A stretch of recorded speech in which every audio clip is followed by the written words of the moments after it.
后来乡亲啊，搁来这件，又搁是中国伫个外交的场合来打压着台湾。这是丹麦的报纸的报道，讲今年的2月，日本驻丹麦的大使馆举办活动，庆祝着日本天皇的生日。结果，中国驻丹麦的大使竟然要求主办单位爱甲台湾的代表赶出去。日本甲拒绝，伊真生气，转来离开会场。这种粗鲁失态的行为，嘛伫丹麦的外交界引发着讨论。咱的外交部嘛是强烈来谴责，讲中国这种战狼外交，伤过野蛮咯。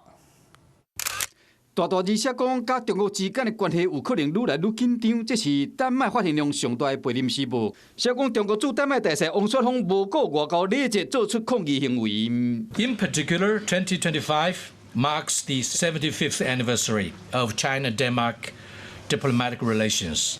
报道更加点出表面上中丹的关系敢若真好，不过两国存在真侪问题。依照了解，引起风波的活动是由日本驻丹麦大使伫当地要为德仁天皇祖生日，迄一天差不多200个人到现场。不过王雪峰却用真无尊重的方式，公开要求主办方将台湾的代表郑英俊赶走，和日本方面拒绝了，见笑转生气来离开，甚至离开前佫用手指头啊击郑英俊表示不满。这款粗鲁失态行为，嘛伫丹麦外交界引起热烈的讨论。另外分析讲，伊敢若是要透过中国战狼的态度，和丹麦知影北京的态度。中国有什么资格对着其他国家的大使来说3道4？对于丹麦的这些外交活动，他们也能够下指导棋吗？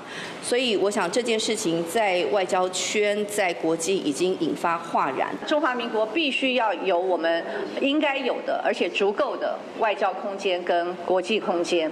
那如果我们外交人员碰到这样子的一个恶意的打压事件，我们也应该据理力争。那朝野立场同款，外交部嘛发出声明，强烈的谴责。外交部也要强烈谴责中方外交人员试图恶意阻扰我国与他国正常互动的粗暴卑劣行径。